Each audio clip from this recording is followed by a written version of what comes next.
पनवेल महानगरपालिका निवडणूक आणि महायुतीचा तिढा अजून सुटत नाहीये. या संदर्भात नेमकी भूमिका काय?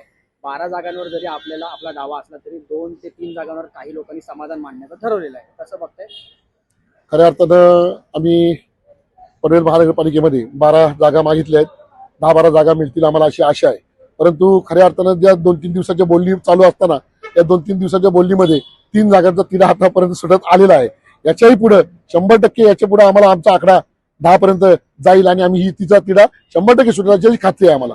100% जिल्ह्याची कार्यकारिणीच्या बाबतीत आमचे बांडे साहेब असतील, गोगाले साहेब असतील, रायगडचे वगैरे सगळे बघतात. त्याच्याकडनं या ठिकाणी जे निर्णय त्यांनी घेतलेत त्यांच्या आता युतीच्या बरोबर बोलणी चालू आहेत त्या बोलणीमध्ये आम्हाला सक्सेसफुल वाटतं. याच्या पुढे आम्हाला तिढा हा सुटून निघेल. 3 सीटा आमच्या कन्फर्म झालेल्या आहेत. याच्याही पुढेही 100% आमच्या तिढा सुटेल. का तर जे प्रत्येक शहरामध्ये आम्हाला एक सीट मिळणारच आहे याची आम्हाला शाश्वती आहे आणि तो तिढा लवकर सुटेल 100% याची. तर तो बघू, तिढा नाही सुटला तर पुढचा विषय पुढे येतो.